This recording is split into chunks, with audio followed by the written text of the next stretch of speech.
Call to order for the Durham Human Rights Commission here on February 12th, 2026. Could Janet read the land acknowledgement statement for us? Yes, we'll take a moment for the Durham, New Hampshire Land, Water, and Life Acknowledgement. The town of Durham, New Hampshire wishes to acknowledge the spiritual and physical connection maintained by the Pennacook, Abenaki, and Wabanaki peoples to Indakina, homeland, Aki, land, Nibi, water, Lolaquikak, flora, and Awasak, fauna. New Hampshire has been home to these indigenous people for thousands of years. The residents of Durham acknowledge the ongoing hardships endured by our indigenous neighbors after the loss of their unceded homelands, which we now steward, and we will work to foster relationships to support the well-being of indigenous people who carry forward the traditions of their ancestors. Thank you.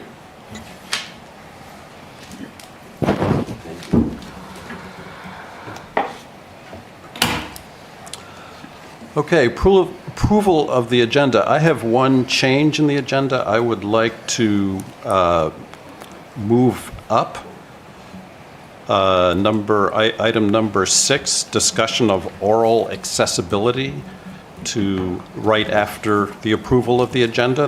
That is, it would be the first agenda discussion. And I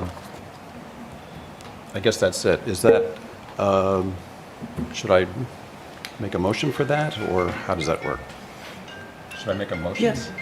I make a motion that we move agenda item number 6 to be number 4, and then move number 4 and number 5 down to be 5 and 6. Second. Second from Leslie.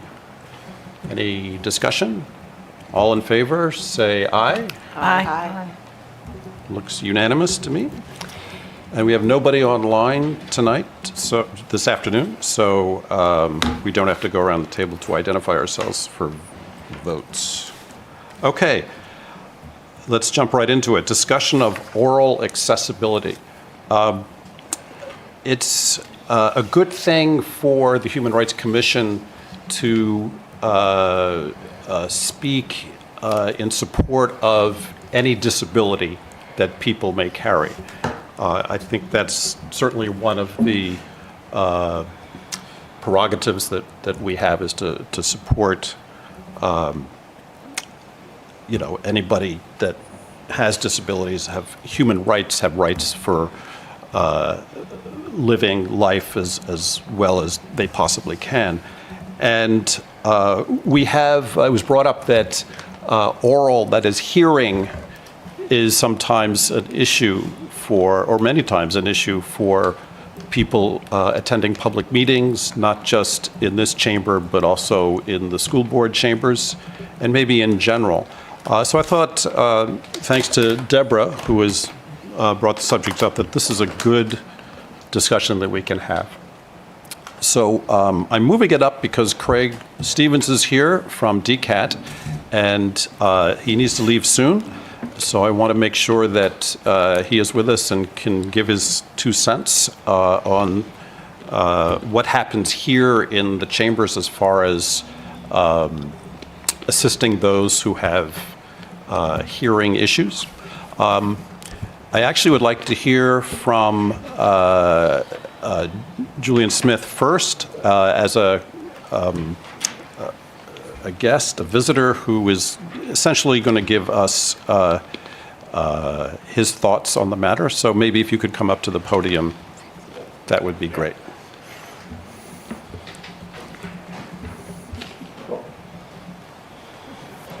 I'm Julian Smith. I live at 3 Chesley Drive. I've been a resident of Durham off and on since 1965, when my wife and I bought our first house here. Now, can you all hear me okay? So, as a child, I had all kinds of hearing problems because of ear infections.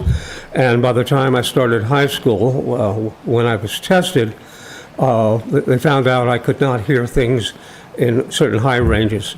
Watching movies, I could never hear phone ringing in a movie. characters would get up and walk across the room and pick up a phone. But I didn't hear the phone ring. And when I was 17, my hearing was injured in the test of a tactical nuclear weapon. It turned out, this was in Nevada at the proving grounds, they weren't testing the weapon. They knew it worked. They wondered whether young men who had never been in combat would climb out of the trench in the dark and move toward the mushroom cloud, which had just incinerated a bunch of Russians and their tanks. I dropped my earplugs and couldn't hear for a couple of hours. I cannot wear regular hearing aids. I cannot use anything that actually sticks in my ear, but this works just fine. And it was easier for me to hear in the old council chambers across the road because the room was smaller, the ceiling was lower, etc. And some of you who watched meetings 20 years ago will remember me sitting there at the council table or the Conservation Commission or the Planning Board as a member with my headset on. And again, people, members of the public have come up to me before or after meetings and talked about their difficulty hearing. I say, well, you can ask DCAT to supply you with a hearing set. But no one seemed to want to do that. And I've had some trouble in recent months. There were at least 4 meetings where I couldn't hear anything because the device I was using was one of the newer ones instead of my getting an old device like that worked. So I can hear fine in most circumstances, just talking to people like this. But if I take off the set, it's very hard to hear. Now, for the rest of the public, it might be useful if there was some kind of sound system in the room that amplified the sounds coming from the microphones. I don't know whether that is workable or not. But years ago, when CDs, or rather DVDs, were first available, almost all of them had a subtitle option. That is, people who are releasing movies on DVDs know that there are a lot of people out there who cannot hear clearly or hear very well. So I have no trouble watching movies as long as I can have the subtitles displayed. Otherwise, I cannot, and I'm talking about myself, but I think this goes to millions of other people in this country, and that's why we have evidence that there's a commercial necessity to make it easier for people to hear. So that's what I have to say, and I hope you can find some way to reach out to members of the public who have trouble hearing at meetings or who don't bother to come to meetings because they simply cannot hear or cannot hear very well. And I admit my hearing loss is more profound than most of the people I speak to. But I'll stick around to hear the rest of your discussions. Now, do any of you have any questions about what I'm saying? Go ahead. Mr. Smith, do you, I agree with you about, I can't watch movies without subtitles either. Mm-hmm. And does that sound come through distorted at all through the headset? Sometimes a little bit, but it's very clear, it's very understandable. So now sometimes I get a little feedback. But the system works for me, and I was at a meeting last month when someone from DCAT offered these devices and headsets to older members of the public if they were interested, and I don't think anyone took them up on that. Did anyone? I think you're accurate. Yeah. There were a bunch of devices. So a lot of people are shy, and I keep getting spams, messages telling me that this new hearing device can barely be seen, as though this is something that's important to people, that no one know they're using a hearing device. And yet, you've got young people, middle-aged people going around with things in their ears because they are listening to something. They don't have a hearing problem. They just don't want others to hear the sound that they're listening to. So there are some strange reasons why people don't get help when help is available. So, anyone else? So. Well, we're going to have a discussion, so I'm sure that we'll get to. And I'm hoping that members of the public, I seem to be the only one other than Paul Rasmussen, can ask questions when you get to the issues having to do with ICE and federal agents, et cetera. So thank you. Thank you. I'll sit down and listen. Okay, I know Deborah has some things to say, but perhaps we can hear from Craig first? That's fine. Okay. Craig Stevens, who is a longtime director of the DCAT and the television station, and all things tech as far as recording and streaming and all that. Hey, I'm on the wrong side of the camera here, so. So please just, maybe the best way to start is to just explain what assistance there is. Sure. And maybe the sort of the state of the art, maybe. So I'll start by saying what Julian is using right now for his hearing assistance is, if you look, everybody can see on that side of the table, but this, underneath the table, you see an antenna that's sticking out, and that is where Julian is getting his audio from. There's a direct feed that goes downstairs that goes into a unit that sends it here. It's basically like a radio. It's an analog system, right here, Todd. See the antenna sticking out underneath the table? Straight ahead. It's just Oh, I do see it. That's the unit that's doing the work. So basically, it's a analog system that is giving Julian the sound that he needs to hear over that. It's ancient. It's old technology, but it works and it's bulletproof. The one issue with it is that it only works analog-wise. It will only work as a receiver, and it doesn't have all the bells and whistles to connect up into a hearing aid or anything like that.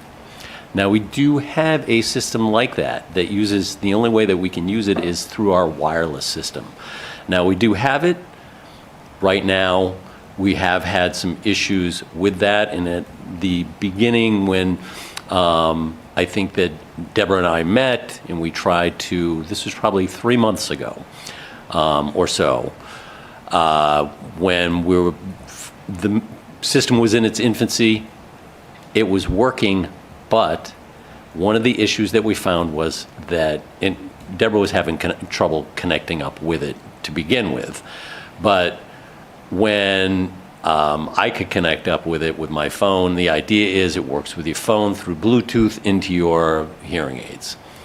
Or you can use it through your phone through Bluetooth into earbuds, or you can plug a set of earbuds into your phone and listen that way. So, or you can use a belt unit like Julian has that you can connect up a set of earbuds and listen to it that way. So there's multiple ways to use it, but unfortunately what we found was that we're having a latency issue. So Deborah could be here sitting at the table if it's working the way that it should, and what she would hear is if she talked into the microphone, she would hear a fractional delay of her voice or your voice. So she'd see your lips moving, but it wouldn't be, the sound wouldn't catch up to it.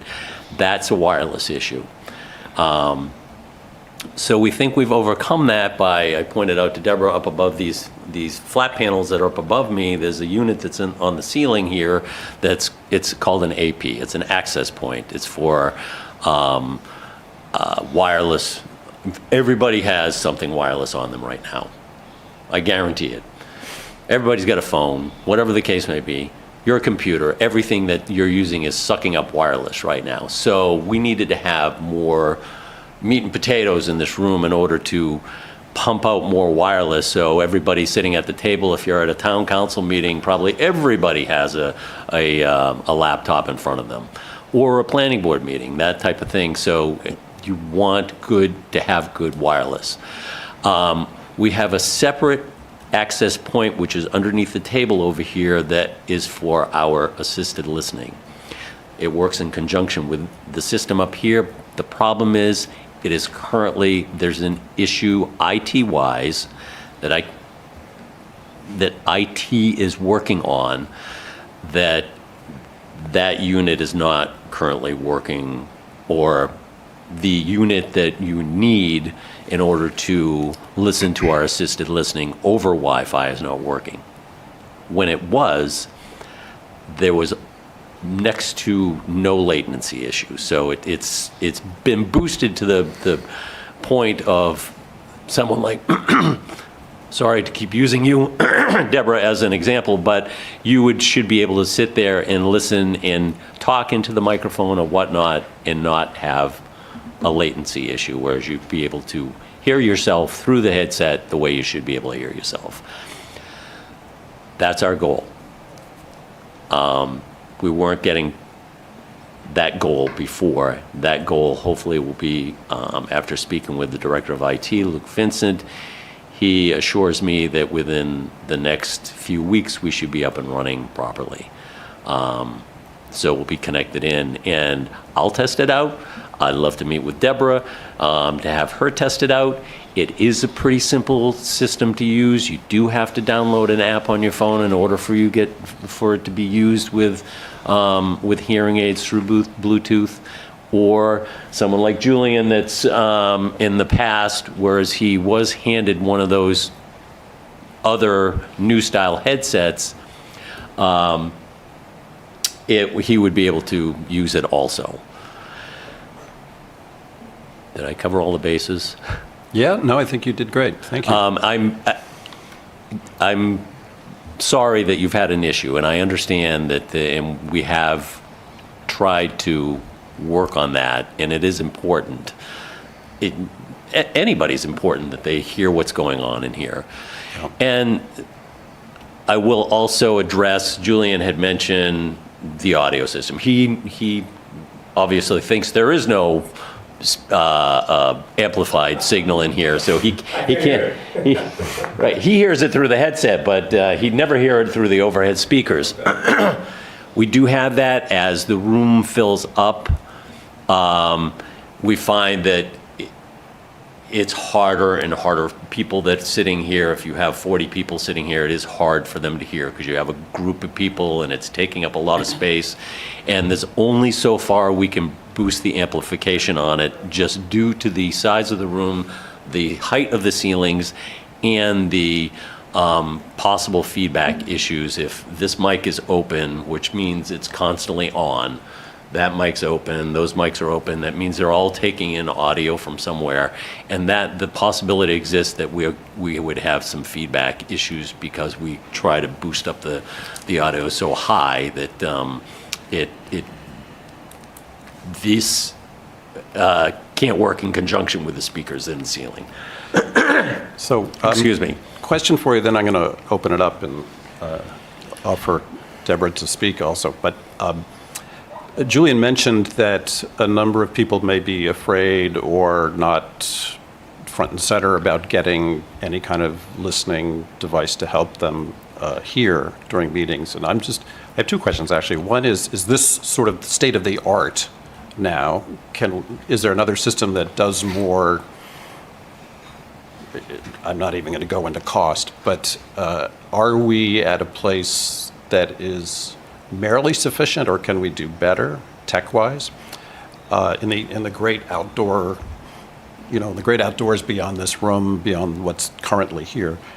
And the second is, how can we better serve the people that come to a meeting to let them know that there is assistance and that there are ways to hear, or to at least hear better what's going on.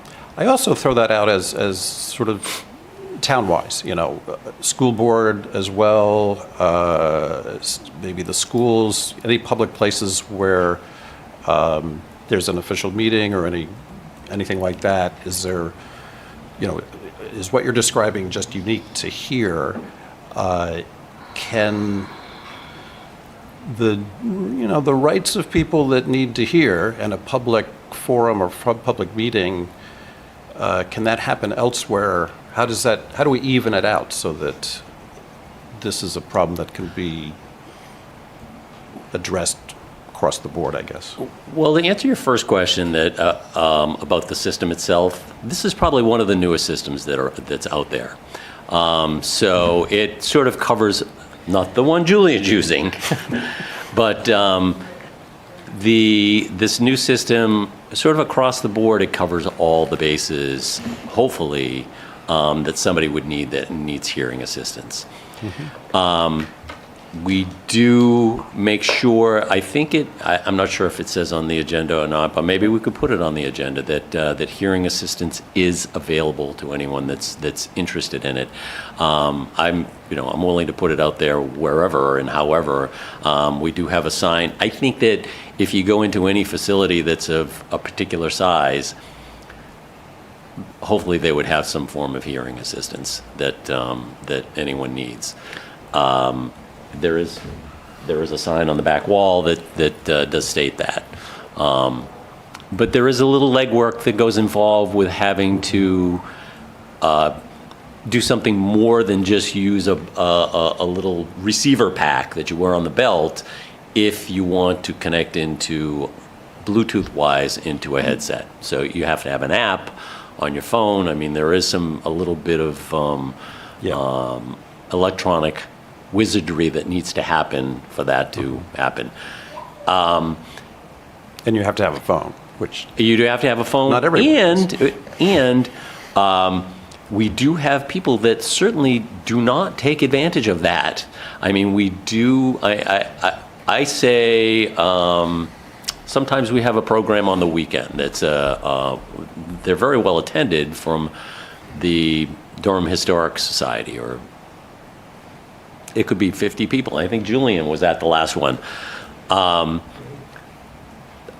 let the people know that we have hearing assistance available. And Julian, you took advantage, am I correct? You took advantage. But I don't think anyone else took advantage of that. But I got a few complaints that they couldn't hear what was going on.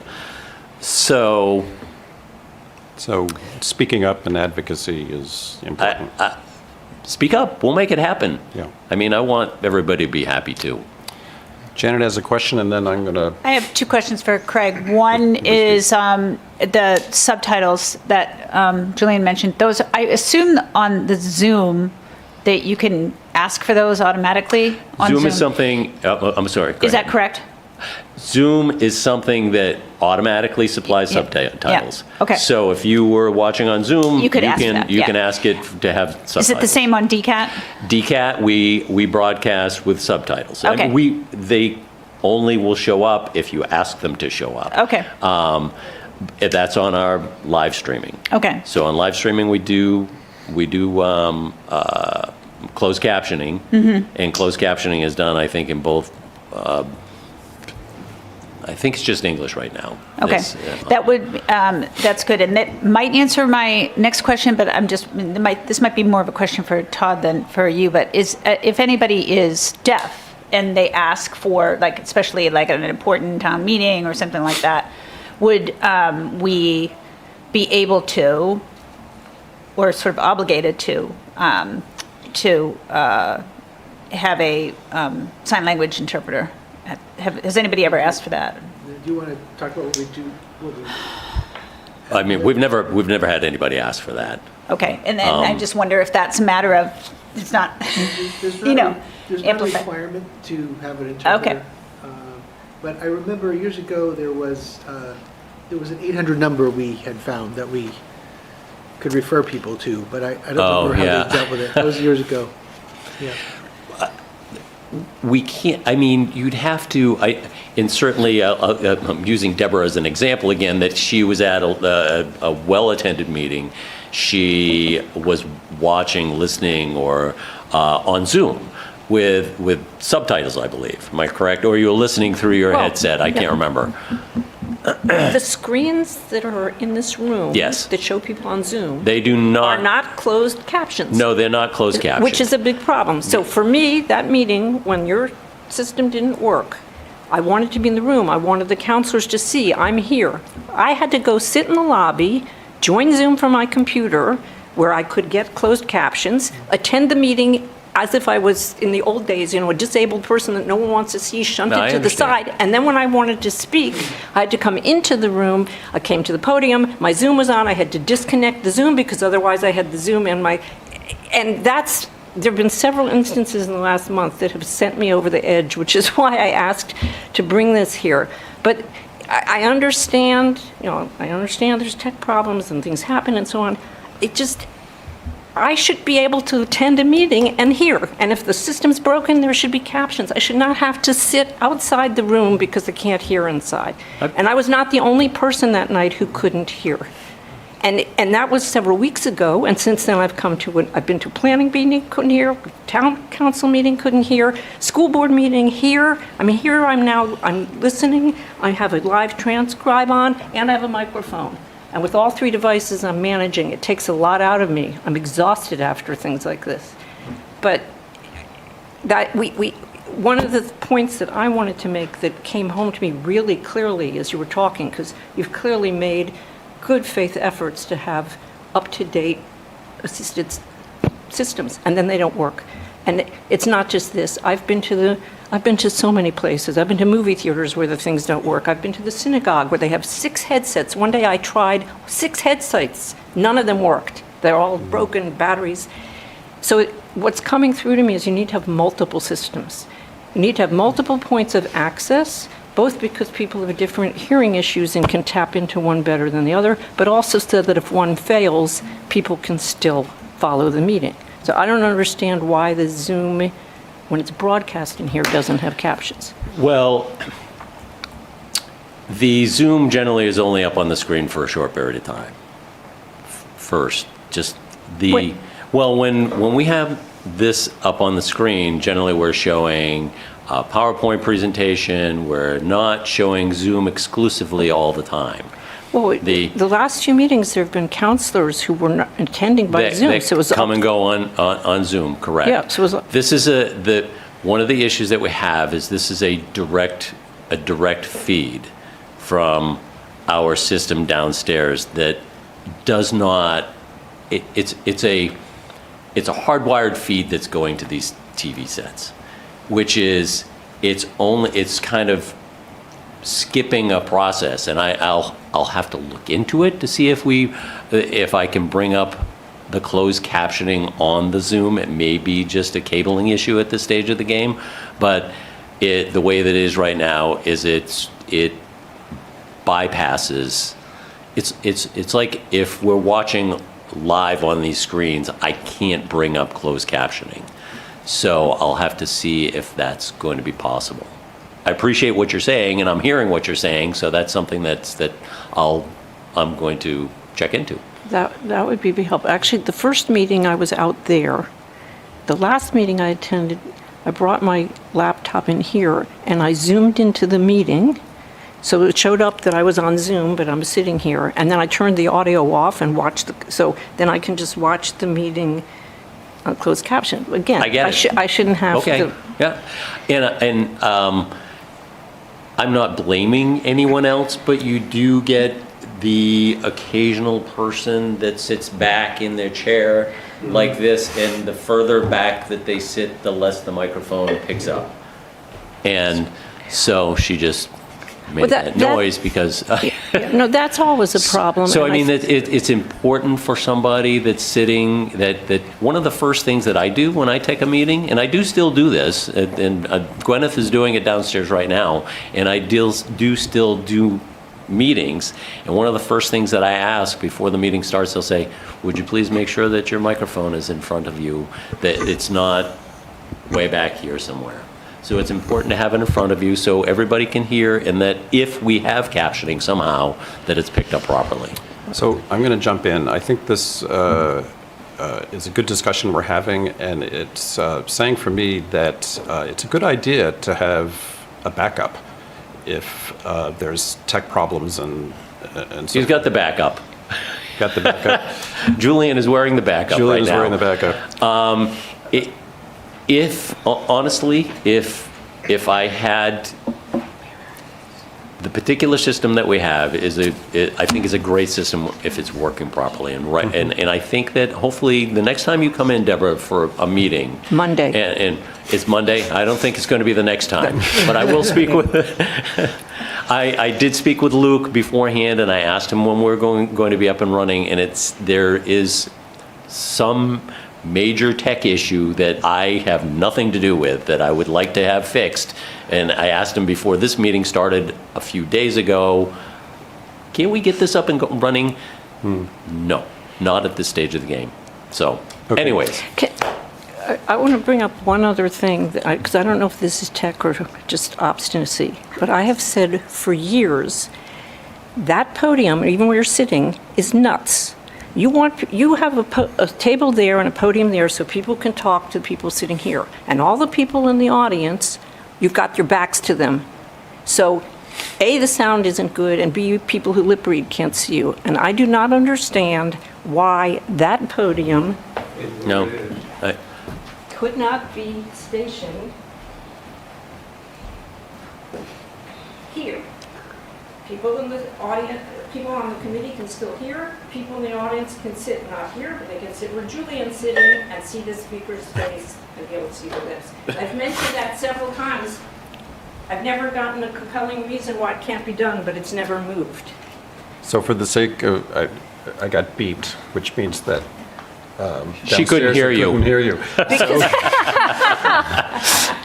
For the sake of our television audience, Deborah went to a location in the room where she proposed that the lectern, the podium, be so that members of the audience could both read lips and hear better because the vocals were more directed to the general vicinity of the room. I want to. Yeah, okay, go ahead. Oh, just a couple things. To your point, Deborah, about there being different kinds of oral disabilities, that's very true. And the discussion about closed captioning, transcriptions, I go on a lot of meetings, I'm on Teams, I'm on Zoom, I rely on the captions, turn them on.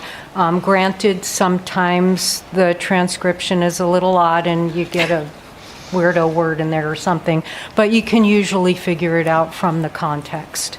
And the timing is good enough that you can, keep on top of the conversation. So given the fact that there are different types of oral disabilities, in my opinion, perfecting as much as we possibly can transcription opportunities up on the screens during meetings and so forth would be the most logical common denominator in terms of managing the situation. Thank you, Liz. Paul has something to say. Paul Rasmussen, so welcome. Welcome, Paul Rasmussen, Glassford Lane. I like Deborah's idea. I would just tweak it slightly and place it on the opposite side of the room because with the other stuff that's going on this wall, it would be a little crowded, but over there, a lot more free space. Good point. Thank you. You're also not directed towards the council, though, or wherever you're. Yeah, I think, part of the thinking was the sound system in the room should allow the room to hear. And secondly, we want the public to speak to the council or the boards, not to play to the audience. They're here to provide feedback. The audience can listen. So that's the thinking behind it. And this is a more intimate kind of a setting, the way it's set up now. Right, except in the citizenry can't hear. I'll also mention that by moving the podium to either side of the room creates an issue, well, two issues, and I understand that we could go wireless, not as good, But it does create a tripping hazard with a heavy-duty cable that's currently running to this microphone right here that stretches underneath the table, and all of our audio system is located underneath the table. So by doing that, we have to be one or the other, and it would be an expensive run. If we have to go cable that goes down through the floor, up, and then through the wall, anyhow. Okay, thank you. Kathy?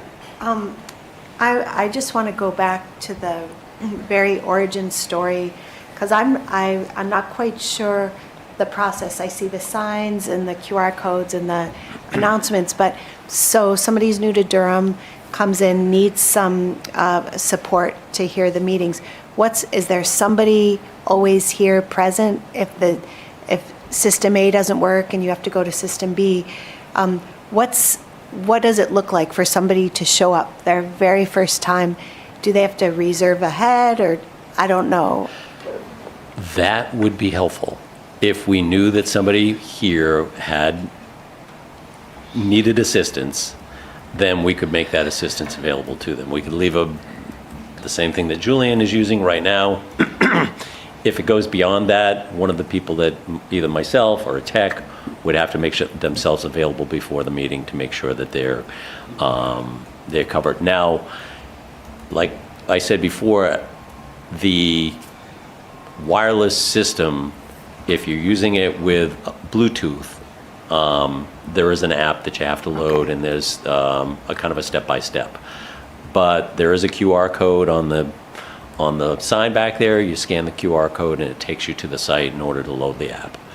And then it's sort of step-by-step after that of how to get there. There's a certain level of savviness that requires. I absolutely so that's why I'm just understand. wondering if there's someone on deck who Yes, could, there's somebody on deck okay. if necessary. That the person that's teching this meeting right now. Okay. If push comes to shove, she could take care of that. She's awesome.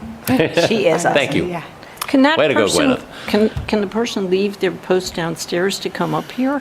Pardon me? Can the person downstairs leave their post to come up here? Or- Well, not at this point. I mean, she's doing her thing right now, so she's Yeah. doing what's So- necessary, by switching back and forth. Yeah. That would be a before the meeting starts type of thing.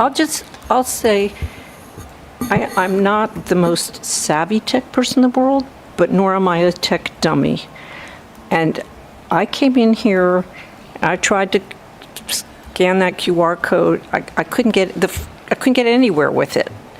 And then the last time I found out, it says on those directions, but I think they could be clearer. It says, download the Listen Wi-Fi app, QR code. Okay, I downloaded the app. Then it says, join our assisted listening Wi-Fi Durham Legacy. I've never encountered that anywhere.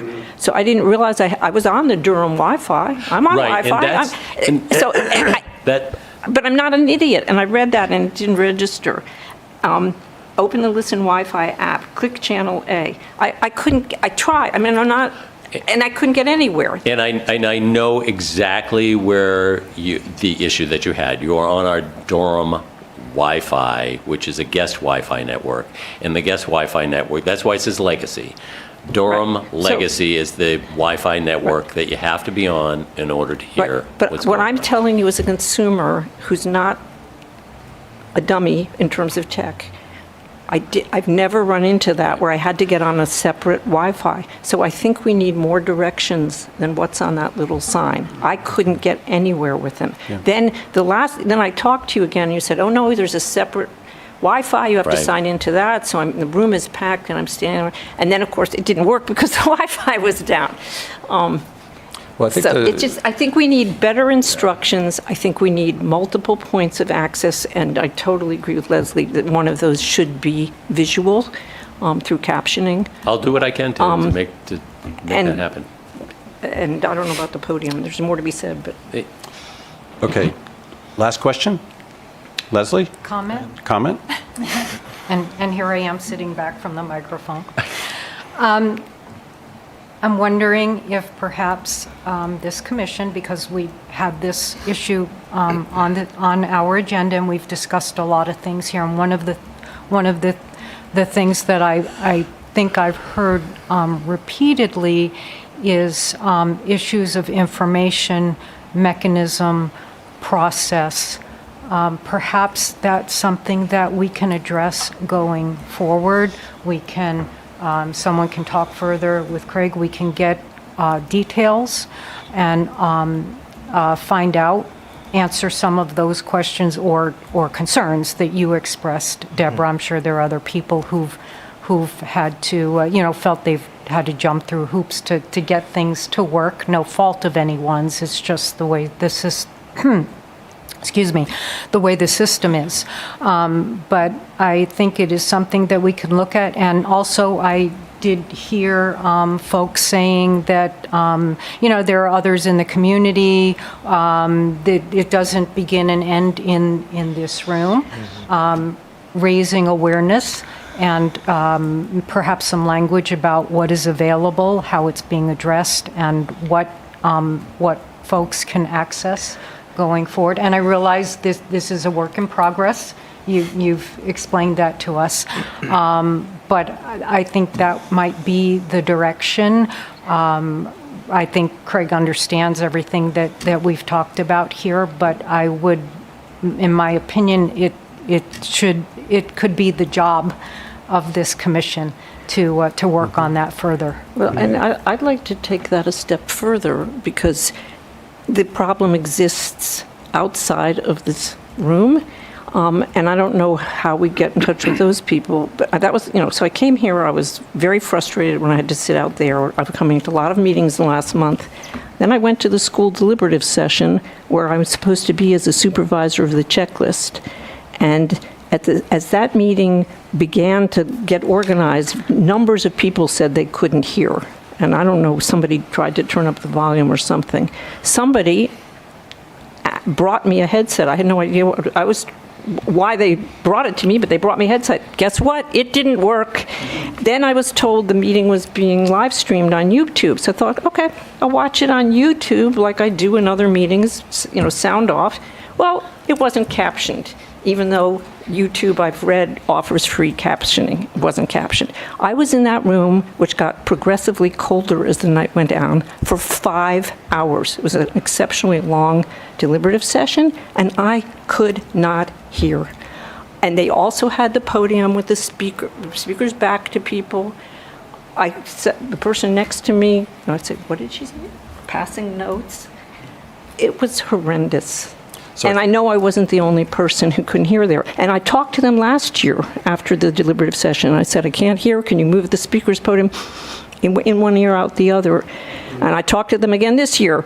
But they basically said, well, remind us next year. So part of my hope in bringing this to the commission, because I've seen Craig, he's totally open to helping me and meeting with me, and I can talk about that. Part of it was also bringing this, somehow trying to get the force of a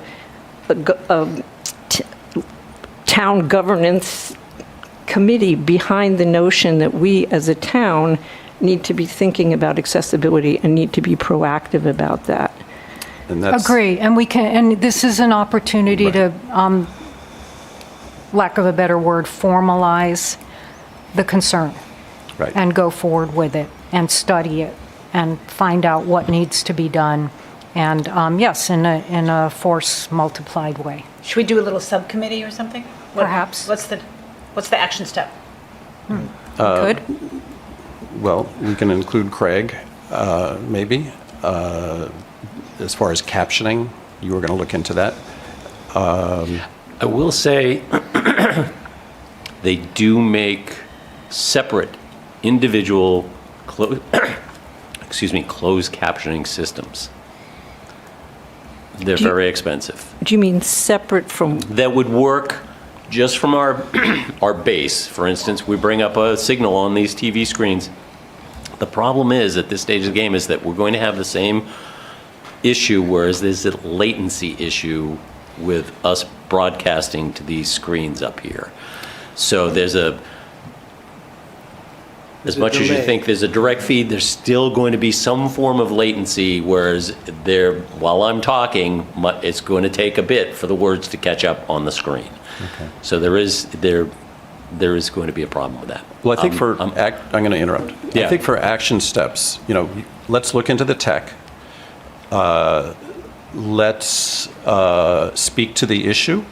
Maybe we can inform the school board of our discussion, or, see the library, even any of the public spaces where people meet, if we can just review what happens and just, emphasize that, the need to be there for the citizens of Durham, for anyone, but to advocate for good practice. What I'm hearing here is a need for good practice. And maybe a subcommittee could talk about that. Robin's had a question, Mr. Chairman, for quite a sorry. long time.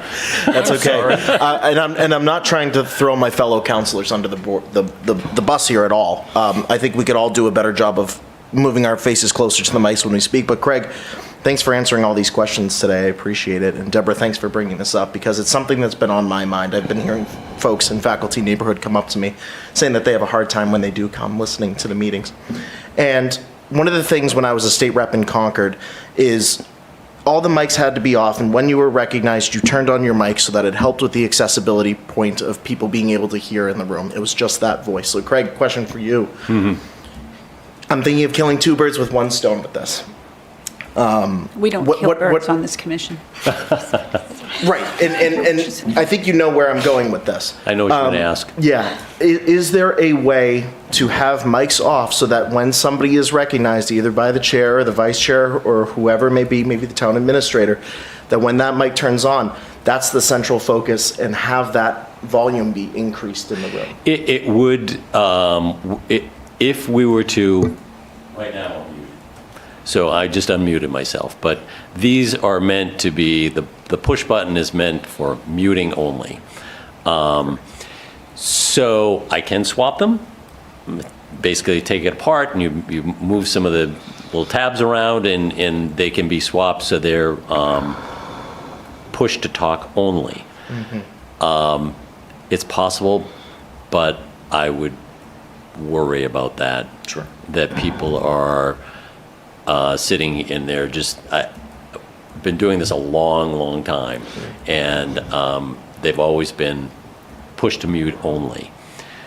And I could see it being, Well, and there'd be a Todd, I'd learning like to curve. get your input. I mean, that people would forget to push to talk. I mean, I'm open to it if that's Would what. it help with the sound quality in the room? What it would do is it would shut down the microphones that are on. We could boost up the volume. I mean, Gwyneth, you can boost up the volume right now, and I think we're okay. So try over the council table first. So check. I mean, she just turned that up, and can you hear me talking over you guys? Okay. Better. So we can boost it up that way. Yeah. It's better if it is a push-to-talk system, but I'm not sure it would be great for us. But So another approach, which will not solve the problem, but maybe over time will make a difference, would be just like we have a land acknowledgement statement at the beginning of a meeting. If at the beginning of a meeting, somebody were to say, make sure you talk into your mic, do your best to enunciate, do not drop the end of your sentences, which is, because it's not just being close to the mic. There's some people I can hear just fine, and there are other people, it's so hard to hear them, I don't even want to have a relationship anymore, because it's just too much work. People with beard, I hear you, but lots of times facial hair, dropping ends of sentences, mumblings, so reminders to people, and it may have to be more than once in a meeting, would be helpful. At the last meeting I was at, somebody tall was there, and then someone very short came, and I couldn't hear, and I just got up from my seat and went over and moved the microphone, which felt a little bit like, I don't know if I'm allowed to do that, but I'm going to. So those kinds of things go a long way, too. What just happened with you? Because I couldn't hear you before, and now I she just boosted up the microphones. Okay. Good. But you That's can it. hear her in the room. That's the one thing. I think we intentionally have the microphones down because what happens is we have other people that use the room, and they don't want to hear themselves over the mic system. So we turn it down, and then we turn it up as necessary. So that's why I think I asked her to boost it up. Okay. So That actually makes a big difference for me. Is that helpful? I normally sit here and you talk, I can't hear you, Insane. but I can hear you now. So it might make sense to leave the speakers just higher all the time. Yeah. So you can Gwyneth, could you hear. turn up the gallery speakers a little bit, please? Let's see how, it may be a couple of notches and see how that goes. So check, check, check, check. You hear that, Paul? Check, check, check. When you boosted the speakers up front, everything started coming through. Okay. Well, they're two separate systems. So, how's that, Paul? Check, check, check. Can you hear me? You can hear a little bit of an echo right now. So the higher she goes, the more it's going to start Yeah. getting a little echoey. It's probably and also feedbacky. different in the gallery if there's one person versus if If it's packed. it's filled up, it's a different story. Okay. We're almost at an hour discussing this, and that's fine, but I think we do need to move on. And Yes, I only have you scheduled for 2 hours. Just kidding. I'll say I think the mere fact that we spent an hour talking about this and you didn't cut us off 40 minutes ago speaks volumes to the fact that, yes, we're saying this is important and deserves attention. Agreed. So I appreciate that. Just there's a practical budgetary element of this too. Like Craig is now part-time, not full-time. He's here 3 days a week. If there was a meeting in here and someone wanted hearing assistance and it was a Monday or a Friday when Craig is not here, no one's going to be able to help them because Craig's the only one who knows how the system works. So that's a challenge, you know, and sometimes in the evenings with our tech crew, they may or may not know how to run this complicated equipment. So it's not without cost, and that's a encumbrance on us. But maybe some planning, if we could get people to sign up ahead of time, maybe that would help. The there's more awareness. tech crew can certainly, or Gwyneth or Rachel, whoever's here, can certainly bring an assisted listening device up and help someone with it. Or the easiest thing is to hand them one of our receiver packs. And like Julian has, or the new one has, they just have it, they plug in, and they're ready to go. That's quick and bulletproof, and if they need a headset, that's what Julian's wearing right now is ours. You know, he has his own, but he's using ours right now. We have earbuds, we have those. But when it comes down to having to do the step-by-step, load an app, let's go to that sort of thing, that takes more time. And there's only so much time we have before a meeting starts until we've got to get into the mit and drinnen of downstairs. Right, but even a week ago, we couldn't help Julian. You know, something went wrong, and something went no one wrong, knew how to and he help. was right. We're circling the drain at that point. So that's when we would have gotten him the other pack that he has. Yeah. I'll do it. I'm more than happy to. Okay. Sorry, Take two, last question. Just one more thing. I know the volume has been turned up. Yep. And there are all sorts of oral disabilities, and louder isn't necessarily better. So there are people who pick up vibrations, things like that. I'm one of them. So right now, even though I had at once, I don't hear, and I also hear certain things louder than they are. So this is not about me, but if there's me, there are other people like me. So I just wanted to point that out, that louder isn't necessarily the fix in and of itself, and it actually could have a downside. Back to closed captioning, subtitles, and transcription. Do you want to invite the school to the next meeting to talk about their strategy to address these issues? That sounds like a good idea. Yeah. And it's funny you mentioned the library, because I do Tai Chi in the community room in the library. I can't hear the other people in the class. If they're talking, I have to walk up to them.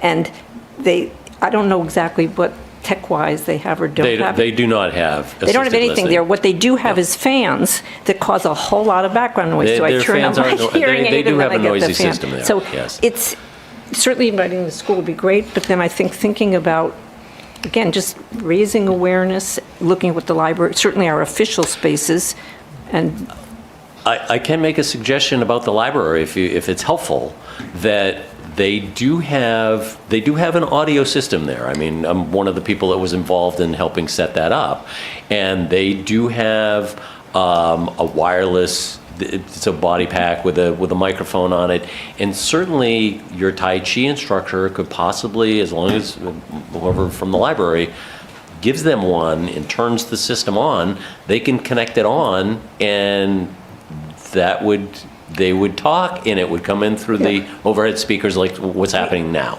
that's good to It know. might be more helpful. We don't have an a little more. instructor, so that wouldn't solve the Oh, problem okay. in Tai All right, Chi. well. But I didn't even know the library had these things, and I've been to other meetings in that room and presentations, and I don't go to a lot of them. Sometimes I don't go to things because I know I won't be able to hear, so why go? But I was at a meeting there last month, and I managed okay, but I'm sure there are other people for whom that would be helpful. They don't have a sign out saying if you, I mean, I guess you're saying it would be for the speaker to wear that. It would be for the speaker so other people could hear them. Yeah. So Yes. basically, Never seen to anyone raise awareness is important for us to do.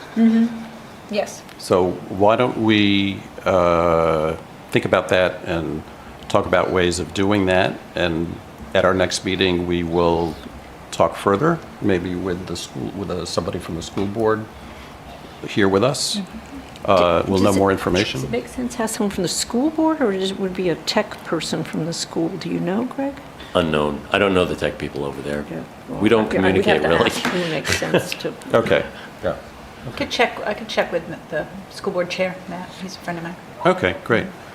That was a great discussion. Thank you, Craig. Okay, you're Thank you welcome. for staying. Yeah, Thank you, Julian. Thank you, Paul. Good stuff. Okay, moving on to the next agenda item is continued discussion of housing availability for low-income persons. So we've been talking about the basic right to shelter for a couple of meetings now. We've had some guest speakers speak to it. I'm not sure of the need to have a long discussion about this today. I'm anxious to hear where you think we should go with this from all of you. Since our last meeting in December, where we heard, what was her name? From Lauren Berman LaFay, from the Director of Community Services of Stratford County. I've been doing some reading on the issue, and it's become apparent to me that this issue of housing is complex. It involves a number of factors, really a number of different angles to really solve, if I can even use that word, the question of can the town of Durham, what can the town of Durham do to help the state of homelessness or low-income housing, et cetera, and involves partnerships with many people if that's sanctioned by the state. And the state is coming sort of top-down on this issue in the last year or so, my understanding, and is the whole structure of the debate and the elements that go into tackling this subject are quite complex as well. So I thought instead of inviting somebody today to speak more to this, I would like to get a handle on what the thought of the commission is going forwards. And if one idea I had was that we could present a report, if you will, sort of what we've researched, what we've discovered, what people have said, and provide that to the town council and to Todd as just sort of a guide to the issue, if you think that's a good idea or not. I'm kind of hitting a wall a little bit as to next steps, exasperated by the significant issue of the property taxes being raised and just sort of people being able to afford the housing that they have here right now. So I want to encourage a discussion or any thoughts that anyone might have on this. Yes. Yeah, so one of the items I've kind of been mulling over, and I've had the opportunity to speak to some of the directors over at Housing Action New Hampshire. They're doing a lot of fantastic work up in Concord. They've come and they've provided testimony about the downtown business district and revitalization plans. And they're really at the forefront right now of a lot of not just unhoused, but when we're looking at eviction legislation and stuff happening up in Concord, that could prevent more folks in New Hampshire, including some in our community, of becoming homeless and not having a place to go. So I think that this commission has a unique opportunity because Housing Action New Hampshire has been such a great community partner, and they work very closely with the Stratford County community folks, that there's an opportunity, I think, for us to keep an eye on what's going on in Concord as House bills start to move through the Senate. And really take some advocacy action. I know Todd recently just did some of that in a public forum, which is fantastic. But I think our commissions, and specifically this commission as well, has an opportunity to share its voice in preventing more folks from becoming homeless. Thank you. Any other thoughts? It's okay if you don't, but Can Paul speak? Paul? Okay.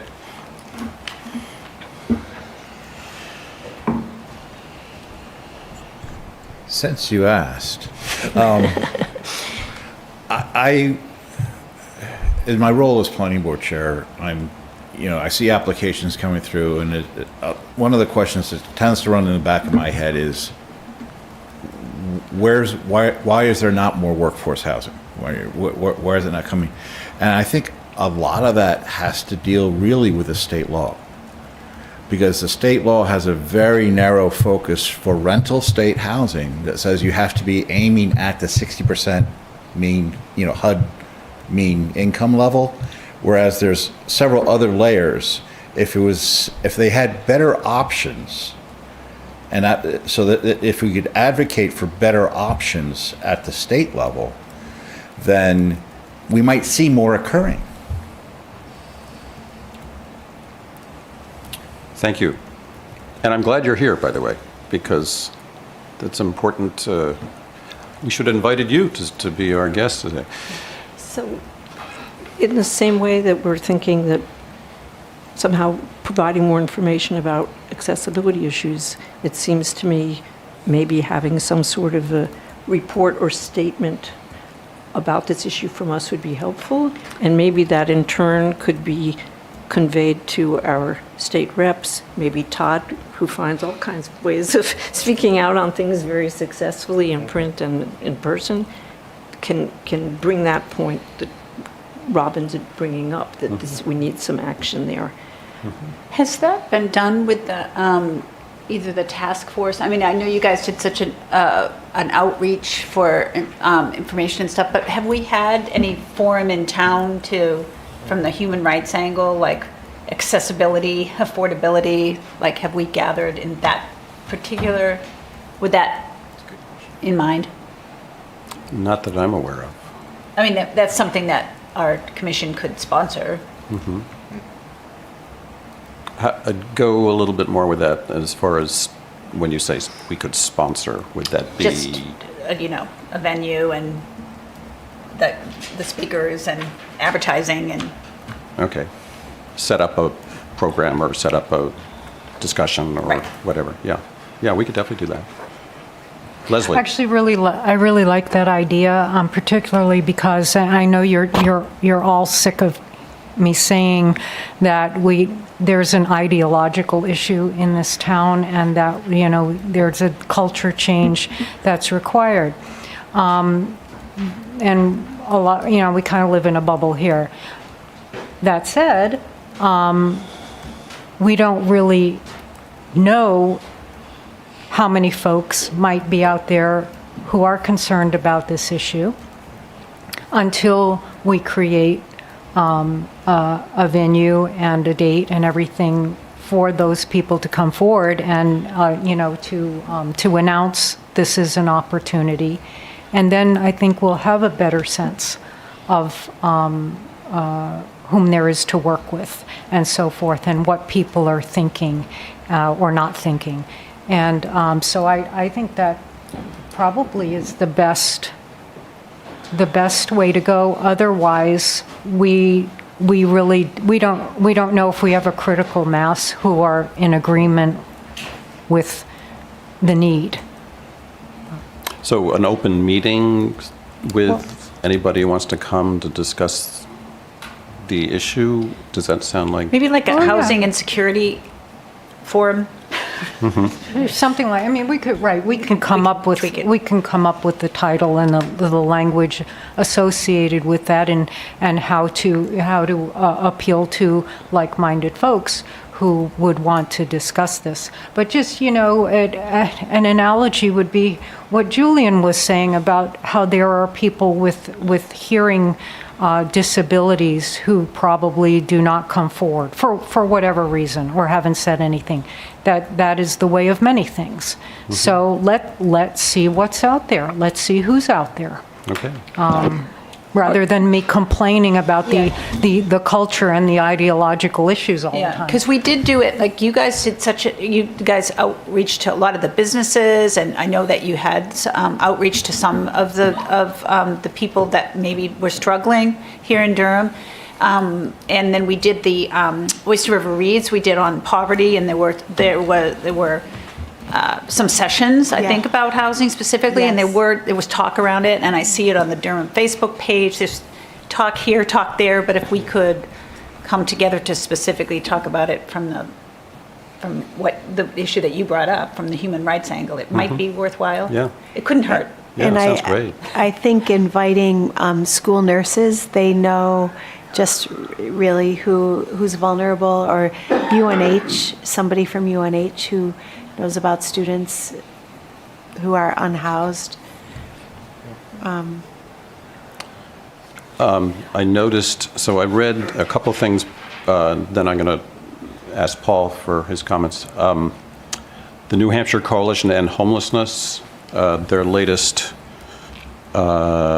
report on homelessness in New Hampshire, and then the New Hampshire Municipal Association of 2026 has a lot of interesting information. I noticed that the president of UNH is on the board of directors of the New Hampshire Coalition to End Homelessness. Maybe she would like to join us and speak to the issue, or join maybe that meeting.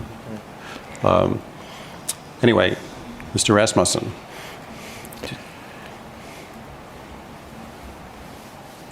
Don't get me wrong, but you need to change your audience.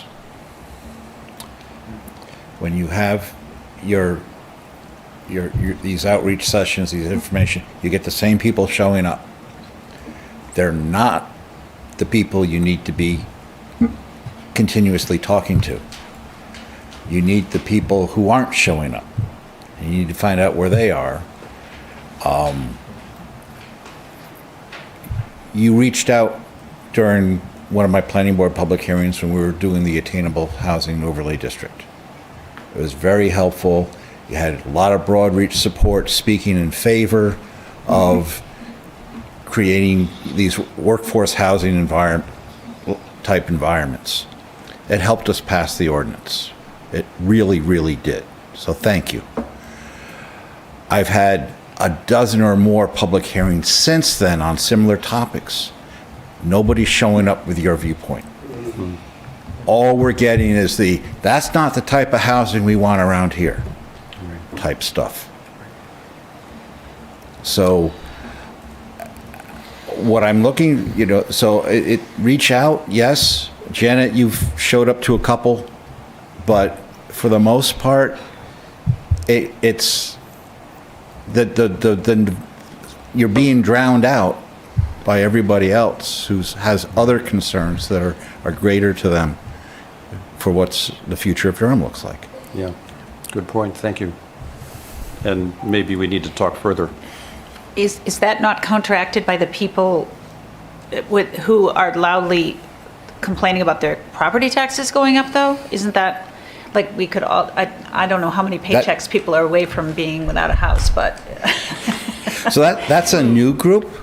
So that I think of them as a third circle in your Venn diagram. Okay, they are potentially allies. Yes, but again, they have a different focus. Their focus is, on controlling costs and things like that, and being supportive of new development, which some of that development would lend itself towards workforce housing. Thank you. Okay.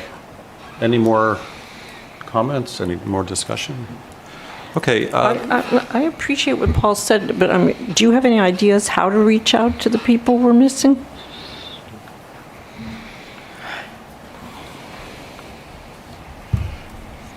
There's two places I know where they'll always show up, and you need to be there when they are. Planning board public hearings, town council public hearings, when those topics are up. All right, you can take advantage of your 5 minutes at the town council, and at the planning board, I give you more or less unlimited time unless it's a really crazy night. And you can provide the opportunity to give a quick 3 to 4 minute information session of why this is important for you. And you could rotate through, public comment section at the town council. I mean, actually, a lot of people co-opted the public comment section at the last town council meeting to effectively have a public hearing on one of the zoning amendments. You could do the same. You could if you set up a series of 3 to 5 minute informational blurbs, then you could present those to the town council every meeting. And the people who then watch the town council on DCAT and stuff, they'll be seeing that, they'll be hearing your message. You sort of force them or trick them into listening to you. And considering that option as well as part of their arguments. Okay, thank you. So instead of, I think what Paul is saying is we're kind of preaching to the choir. So we need new choir members in addition. That's kind of what. Or no, really. better That amplification systems. It's the same folks who share the beliefs and share the ideology. So we need to find out who else we can duly influence, or show them another way of looking at things that maybe they hadn't thought of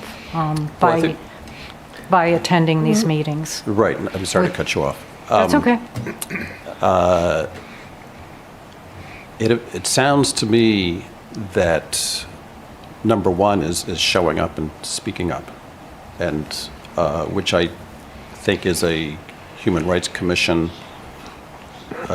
good practice in allowing the public to speak up and to invite the public to speak on the housing issue from a human rights perspective. It's a very complex issue, obviously. So I think the more we talk about it and the more we hear, probably the better for everyone. So that's what I'm hearing a lot from Paul here, and I support that. So that speaks to this group being a little bit more front and center. And we could talk about that as well. But maybe we should, in the to-do department, maybe we should schedule a time to, I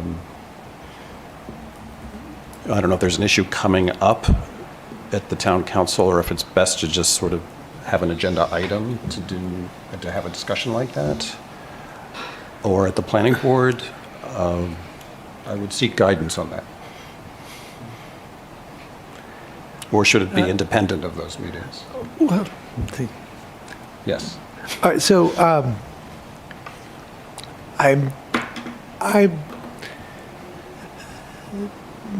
Durham tends to be a more progressive community than many. And so the issue of housing and homelessness is of concern naturally to many people who live here. That said, I'm not sure what our focus is on this. I kind of feel we're all over the place. So we do have a safety net, our public assistance department, and if somebody has fallen on hard times, we will provide assistance. We're going to put them through the motions to make sure they're not, to make sure they're really eligible for assistance. And that's a rigorous process, but we're going to do that. And if they are, we'll provide assistance. If they don't follow through with the requirements, we'll cut them off. And we do that sometimes for good reason. We don't have a large homeless population living in Durham, to our knowledge. We have kind of an itinerant homeless group that sometimes comes through. For the most part, they're in the larger cities, in Dover, Rochester, Portsmouth, because there are more services, more opportunities for things. So those communities are struggling with what to do with the unhoused. They have homeless encampments, etc. And potentially there are people from Durham who find their way there. I don't know. So if the goal is to help the unhoused, there have been conversations in Stratford County about developing a center, housing of some type. There have been some conversations with Rochester, Somersworth, Dover, and maybe Portsmouth about that. Do we want to join those conversations? And are we comfortable sending Durham tax dollars that way to help that population? Like, that's a concrete thing we could do. If we're going to talk about, I'm just going to say what I'm thinking. I'm not trying to be mean-spirited or anything. I'm just telling you what I'm thinking, okay? So please don't take it in a negative way. I think good planning practice would dictate that you house people where there are jobs and where there's public transportation and where there's services, so they don't have to drive everywhere or try to get to those services. And frankly, Durham isn't where you want to house those people. You want them in the more populated, urbanized areas, I think. So I'm not sure whether it, from a good planning perspective, makes sense to try to create that population here that doesn't exist. And I would argue we'll always have a hard time existing here because land prices are high, property prices are high. It's incredibly expensive to buy into this community. And our zoning is highly aspirational and very strict. And there are a lot of efforts underway to try to address that. But like one thought I had is if we really want to have workforce housing downtown, do we want to say, okay, you can go 4 stories if you don't have workforce housing, but we care so much about workforce housing, we'll let you go 6 stories if you guarantee that there'll be a certain number of workforce housing units and that additional density can then carry those units. So is that what we're talking about? Like, that's a tangible proposal, and people would have to choose. Do we want the quintessential New England downtown character with only 2.5, 3 stories max? Or are we willing to go for something a lot bigger to help a population we care about? And then we're getting into values, you know. In terms of the reassessment, it's impacted a lot of people in different ways. The primary group it's affected the hardest in this revaluation cycle are the high-value waterfront homeowners. So we're not talking, I mean, it's an additional, significant additional burden many of those individuals are paying, but those are not individuals who, if they had to sell their home, are going to be out in the street. If they had to sell their home, they would likely be selling it for a greatly appreciated value, and they could use that to buy in somewhere else. So I think, again, it's important to think about what the goal is. So I wanted to offer those And that's helpful. thoughts. Yeah, thank you. Okay. I just want to Yeah. back up what Todd said as well around those items. I think that the best use of time is knowing that currently in Concord, there are efforts to try and make it more difficult, not only for folks to stay in communities, but for folks to enter communities as well. So I think when we're talking about our population, Todd's absolutely correct. If somebody had to move out of town because property taxes go up or things have to change, they're not going to be the folks that are going to become homeless. But there are young families and folks that do live in parts of Durham that I think have this in the back of their mind. And by taking a step and by advocating for the other communities around us without having to fully envelop ourselves, maybe necessarily into the processes that they are going through, but be a voice of a place like Durham to say, hey, we see you and we're here to assist you in that process of advocating for these things. I think that only bolsters the appearance of Durham and the folks that live in Durham, especially. So I think that for this commission specifically, there's so much happening in Concord that I don't think many of the people that we don't reach out to don't even know about, that may affect not just them, but they may affect a family member somewhere else. So I think there's an opportunity there.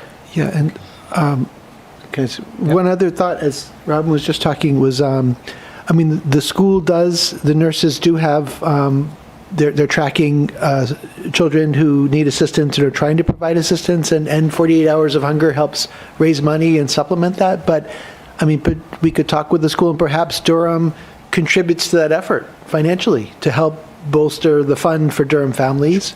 Or perhaps we develop a stronger relationship with like the Ways Meat Center or the churches that have food pantries to help supplement their efforts. That's another way to help people directly, and those are all ideas we could talk about. Yeah, good. Thank you. Okay. I think we should move on, but what's our action here? Do we come back and maybe gather information and then review it next time? Yes. Okay. If we do that and we can have a more focused and coherent sense of what we want to accomplish, we could then follow up on Paul's idea of going to planning board meetings and town council meetings. We could put something in the Friday updates just to let people know we're thinking about this, we're aware of this, and then maybe at some point down the line, when the weather's better, consider having some sort of a forum. I would bow to other people's expertise on this more than my own, but I think there's so many things going on. Come to this speaker, that speaker, the other speaker.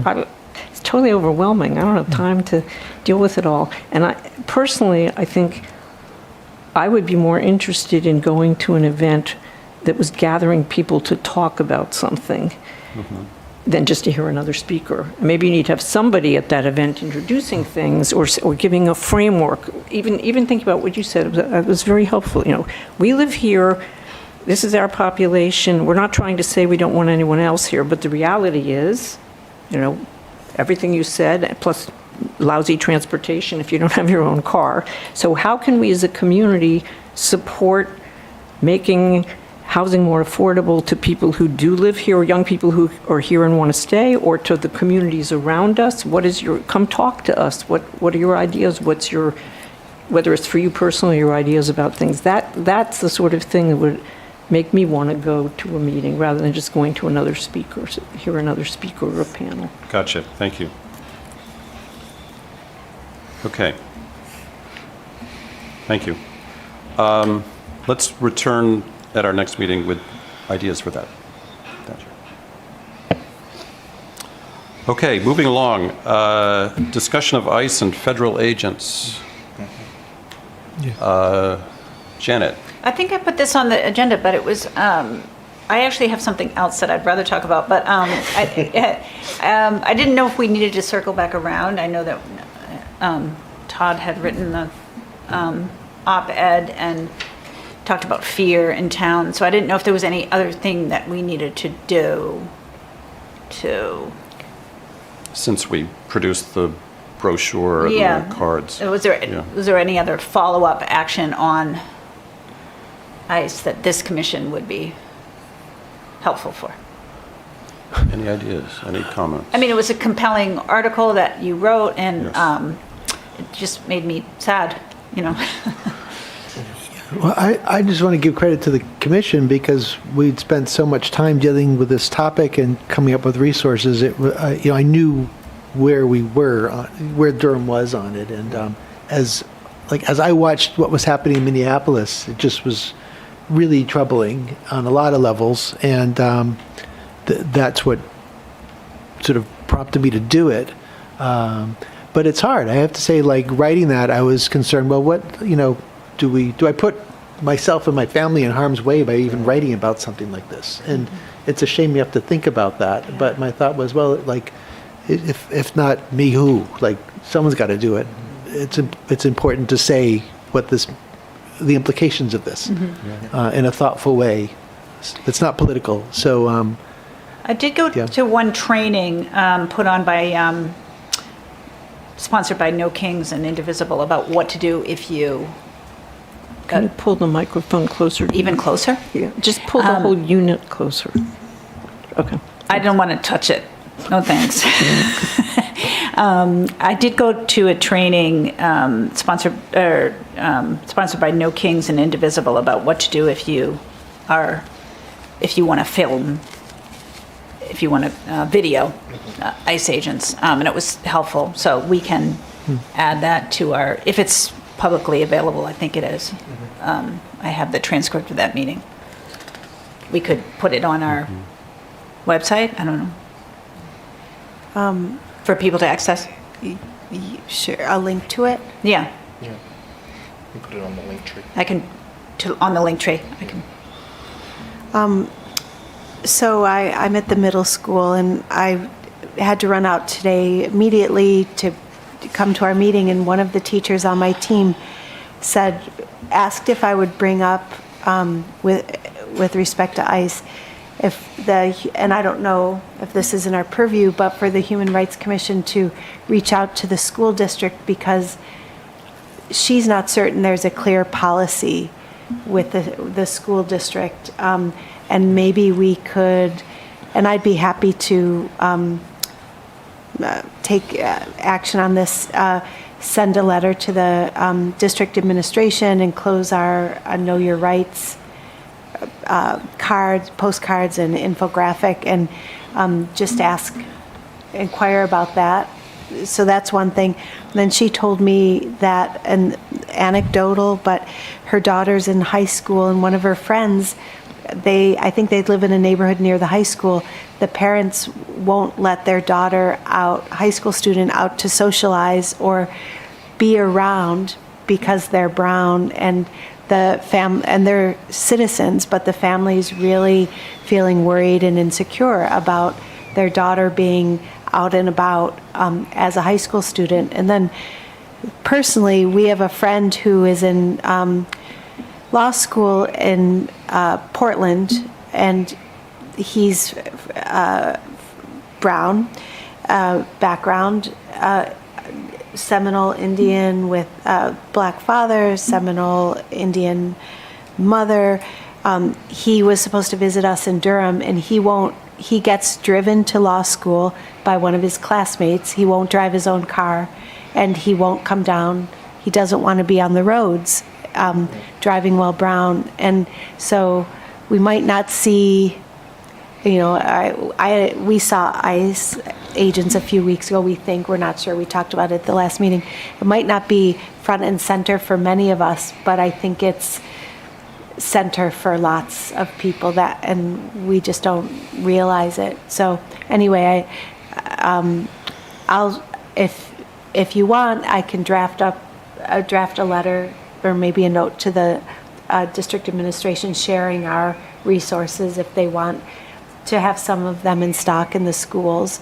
But yeah, I just want, on behalf of my colleague, I just wanted to share those Thank you. stories.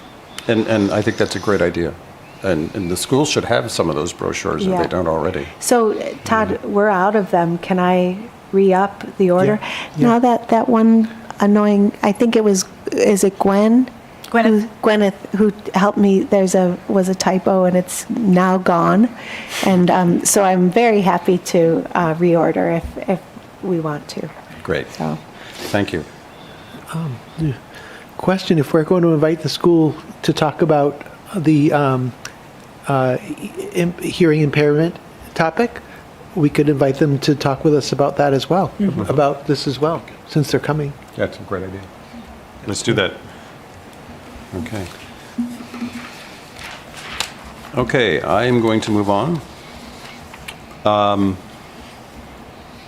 So approval of minutes, I want to break this in half. Can I interrupt you just one moment? You sent us a note that your article had been picked up by the Post. Did you put in Friday updates, anything about your article or link to it or anything? There was, yes. Okay. There was. I haven't read those as meticulously as I sometimes do. yes. Because I think, again, just for the people who read and get that message, even if we're saying, we're not seeing ICE people in faculty neighborhood right now, but we know that there are people here and on our borders for whom this is disturbing and concerning, and conveying that we are aware and we care and what the resources, I think that goes a long, long way. I wrote my relatives in Washington to ask them if they read The Ripple, Yeah. and my sister-in-law's a lawyer, and she wrote back and said, I didn't know that existed. I read it. It was a very, very good piece. And my other sister said, have you sent this to our Minnesota relatives yet? So it does ripple out, and I think it made me feel really good. It made me feel good just when you wrote it, even if no one had contacted me, but to say that you representing our town are speaking to these issues, even though they're mostly happening in Minnesota now and some in Maine. I think it's very important, and I think it goes a long way. So, Thank you. yeah, thank you I so ju- much. It was really powerful. thanks. So I do my best. I do a lot of it at night. I'm sorry. I do my best. Okay, minutes. I think we can approve October 9th. December 12th, I want to hold that. There were a lot of edits and a lot of Okay. concerns about that. So can I speak to you afterwards? Maybe we Yes. can set a time to Yeah, for sure. look at those. So we're not going to, I want to take December 12th off the agenda. And did you all receive the email with the copy of the October 9th minutes? There were just a few edits in there. I'll entertain a motion to accept the updated minutes of October 9th, 2025. I so move. Deborah has made the motion. Do I hear a second? Second. Second by Leslie. Is there any discussion? All those in favor say aye. Aye. Aye. Okay, that passes. And then December 12th, let's do that next time. And in between now and then, let's meet and talk about some, and if anybody has edits and anything, send them to Kathy or send them, maybe Kathy, Yeah. to all of us or Do we want to have something. any kind of conversation now, or do we want to wait, just in terms I of? wanna wait. Okay. What Yeah. Anyway, thank you, Kathy, for Yeah. doing the minutes. And let's talk for a second after one Okay. of these. Okay, other business. I have a quick one. Okay, Yeah. We talked about collaboration with other committees and commissions. I didn't know if we were talking about reconnecting with somebody at UNH, and I didn't reach out to them, but I did reach out to the New Hampshire Commission for Human Rights. And then the only other committee that I could find in the state of New Hampshire was in Keene. So I reached out to them. They're very active. They do a lot of especially it seems like in the, racial arena, that kind of thing. That one of the former residents of Keene is a man named Jonathan Daniels, who was killed in civil rights in the 60s, I believe. But anyway, I didn't know if we wanted to have them join a meeting in the future, or but because we did talk about collaborating with other committees and commissions. So do we want either the New Hampshire Commission for Human Rights, a spokesperson for them, to attend either in person or via Zoom this meeting, or do we want to just put that on hold, or what do we want to do with that? That's it. Thoughts by anyone?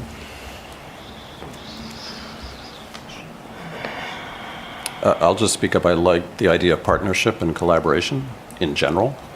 And I'm intrigued by if we are one of only 2 human rights commissions in the state of New Hampshire, I think it'd be kind of fun to, at the very least, to have a joint meeting of some kind. And just see where that goes. Review what we're doing. Maybe get together and do something together. So I was kind of shocked, and I just Googled, are there towns in New Hampshire that have human rights commissions or committees? And in addition to Keene and Durham, there's a Newmarket Racial Equity, Inclusion, and Human Rights Advisory Committee. And there's Concord Civil Rights, while not listed as a formal commission, the city of Concord maintain a policy. That's different. But we might want to. There's several towns that have policies, and they have the Newmarket one is actually, this committee advises the town on matters of equity and human rights, so it's probably worth our trying to get in touch with them. Let me just see if I can get any. Well, let's include them too. Yeah. Yeah, if you go to the town website for Newmarket, you can find it there. Oh, interesting. Todd Allen is on there, he's the school superintendent. superintendent. I don't know if it's out of date. Leslie. So obviously, the concept of human rights is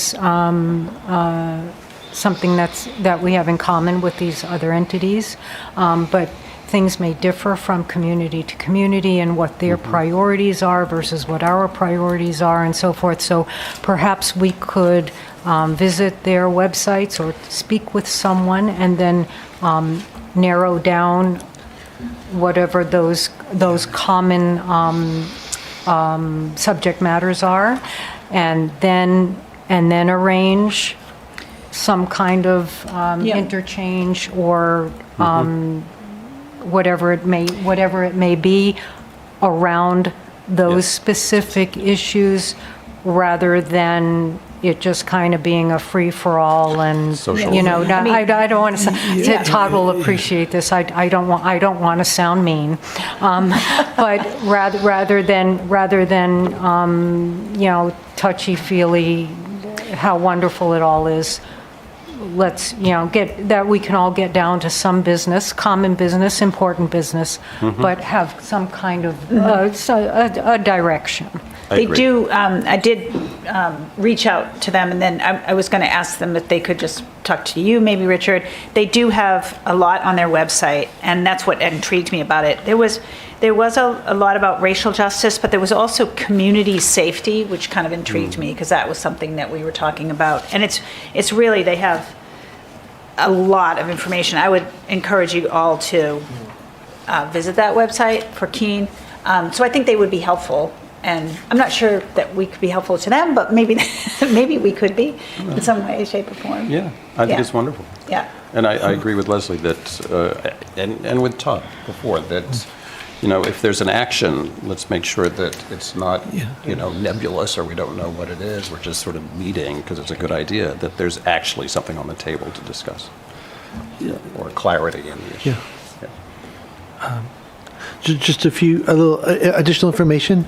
I know the city of Laconia has a human rights commission. I think it's like a 13-member commission. Really? Okay. And Newmarket actually had reached out to Durham when they were thinking of setting up their group to find out what Durham's charge was. So we sent them information. And with the New Hampshire Commission, Human Rights Commission, my recollection is that their focus is to investigate and Yeah. adjudicate specific Yes. complaints around employment, housing, and Yes. like public accommodations. So I don't know if they do much beyond that. Complete transparency, in the last maybe 7 or 8 years, we've had 2 former employees who've brought complaints against Durham there, and that the process went through that process. So. Okay. Great, thank you. Any other business? Set a meeting date for the next meeting. Set a meeting date for the next meeting. Should we meet, it's been 2 months plus since our December meeting. Should we meet in a month, since we seem to have some topics of interest that maybe we don't want to wait 2 months for? 6 weeks, something like that? What's the public opinion of this table? I'm wondering if it might be helpful. This would actually probably add things to the calendar, but if we have particular topics, and there are a few that we continue to speak on, if we could dedicate perhaps a short session to a particular topic and really create some action items around that. Just a suggestion. Okay.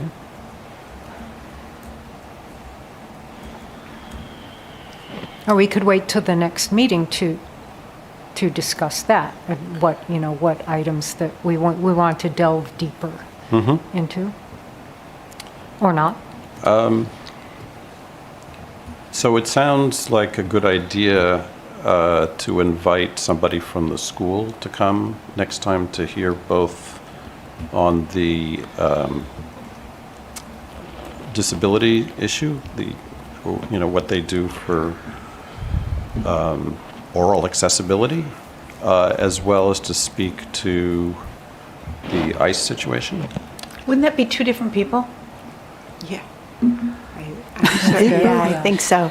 And I don't know if, I mean, maybe we reach out first and just let them know what we did regarding the ICE situation. I don't know if we need to, maybe they would be interested in coming to a meeting, but I don't know that I wouldn't even know who to invite. Yeah, okay. The accessibility issue might be more Concrete. and Yeah. immediate to our talk today. That makes sense. Okay. So do you want me to reach out to the school and see if we can find somebody, the appropriate people to talk about the accessibility issue? Yeah, I did text Matt Okay. Bacon, but if he doesn't know, great. Okay, Yeah, okay. please use your Yeah. connections. I'd call the superintendent's office and just say, hey, this is the topic. Ask them. Great. Yeah, but, Okay, that sounds good. okay. And then just, our discussion today about housing also. It's good for us to keep a little bit more in contact in terms of subject matter. If there is something that you hear that we should be discussing or researching, don't be hesitant to let us all know. And I like the idea of this being an active committee that has got their senses to the ground and picks up, what's out there. So I kind of depend on that a little bit as far as agenda making. And if I don't hear of anything or I don't know anything myself, I just sort of go with what the flow seems to be. and, continue with discussions we're having, which are always fruitful. So I throw that out. Did we form a subcommittee to talk about accessibility or not? I don't, sure we did. Not formally. I Okay. think Is that it- maybe Leslie and Janet and you could do that, or it sounded like on this side of the table I was hearing volunteering to do that. Is that incorrect, or is that correct? To The talk, subcommittee? if you want to call it a subcommittee, or maybe just have a discussion about the issue. A work group A work or session something, of some I don't kind. know. Sure. But you want to take responsibility for making that happen? For what are we making happen? I'm sorry. I was writing. Next steps in terms of the oral accessibility issue beyond inviting someone from the school here. Maybe just to lay out the issues and have something prepared for our next meeting, if that is an agenda item, to talk with from Greg. somebody at the school, so we're prepared. Does that make sense? Great. So you're going to get a school person? Yes, either Todd or I will. Okay. So, all right.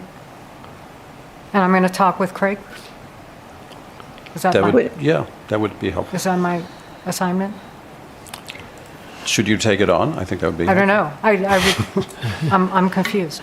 So, Deborah asked if there was a subcommittee formed to talk about the issue, and I said not formally. And I'm suggesting that I thought I'd heard or had seen a nod from both of you or interest in maybe participating in that. And so I threw that out. But we could put some things together. yeah, I'm not talking about So, heavy duty stuff here. research and discussion further discussion points and finding out what's available, would, the difference between the ideal that we would all want and what's affordable and so forth. And checking back with Craig about looking into captioning with what we have already. Essentially raising the issue. Yeah, and then how to get the word out, awareness to people. Okay. Matt said he could get me a name by tomorrow, but if I don't, I can be in contact with you if Okay, he that's, doesn't. if he has a name, that's great, yeah. Like, we're talking about the people that stream the meetings, right? Is that who we're talking about? Yes. Not the people that pay the checks. No. Okay. 'Cause it's- Yeah. Well, what, there's a price tag associated with some of this stuff. You say. Well, I think we start with what are the problems, how can they be solved, and then look at, can we afford to solve them? Yeah. But it's not just, maybe my thing said streaming the meetings, is that what you said? Mm-hmm. Okay, 'cause it's not just meetings that are, if you're talking about school, it's not just meetings that are streamed, it's in-person hearing accessibility, it's streaming, or having them both available. Yeah, I guess I don't know what streaming means, but Well, you used the word, that's right, and that's what Matt said. Oh. The person that streams What the is meeting, it? he will get me in contact with the people Who that broadcasts, stream who the meeting. who sends it to the web Yeah, and live things. it, yeah. Yeah, I haven't attended school board, hundreds of years ago I did, but I haven't been at a school board meeting other than the deliberative session, so I don't know if they meet in the same place or meet somewhere else, or if We'll they find out. regularly broadcast them or anything. So I would say there's some actionable items here that probably shouldn't wait 6 weeks in order to review and kind of go through. Just looking at a calendar, I'm seeing the week of March 5th. So that would be either the 4th, 5th, or 6th, That'd be just to kind of start off March. 3 weeks from now. That'd be 3 weeks, yep, rather than 6. Okay. People okay with that? Yes, Okay. Thursday, the 5th? Thursday the 5th is what I was at thinking. 3:30, okay, again? Yes? Okay. We can do 3:30. Does that work for everybody? I probably won't be able to make that. Okay. Could you do it Is there a another week day? later? Pardon? Could you do it a week later? I cannot do it a week later, but I could. Is it the day or the time that makes it difficult? Yeah, it's the day, Oh, okay. the day, How yeah. about the 6th? What about the 6th, Friday? So this, I can't do Friday. Okay. The 4th? So I mean, Wednesday, the 4th? so I can provide you with, I have a commitment the 3rd, 4th, and 5th. So, but I could pass whatever information, whatever I find out. I mean, I can give it to you or somebody. You know, I don't necessarily have to be here, and then if there's something that you want fleshed out further, you know, you can contact me. Put it into a report for us to review. Pardon? Put it into a report for us to review, so that if we have any further questions beyond that, we could ask. So the only thing is I do a lot of work with other organizations. I'm not sure that's a tight timeline for me to have a report. So So if you look, I personally would value you being there for the discussion as well, because I think you made lots of good points today. So are there other, I'm sort of out of action the last 2 weeks of March and the beginning of April, but if we, that still leaves me the week of the 9th or the week of the 16th. If we could find a meeting time, whether it's Thursday or not, would that fit your, So I'm sorry, what dates are you looking at? I'm saying any time the week of the 9th or the week of the 16th? Which would be 4 or 5 weeks. The only day I have available in those 2 weeks is the 18th. Wednesday, the 18th. 2 week, what It's a about? Wednesday. Oh, yeah. I could do it Wednesday, starting at 4:15. Wednesday at 4:15. Can you do Wednesday, the 18th at 4:15? 4:30 is better, but if people have problems on the other end, then, That looks okay. can we say 4:30 on the 18th? 4:30, 18th. Yeah. Jen, is that okay with you? Yes, 4:30. All right, let's do it. Cool. Is anyone bringing snacks? Todd he brings snacks all the Why? time. Yeah. I do?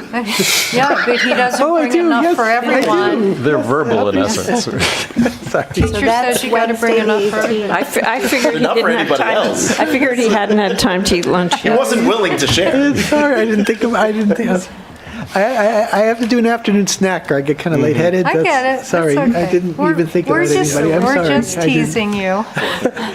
Okay.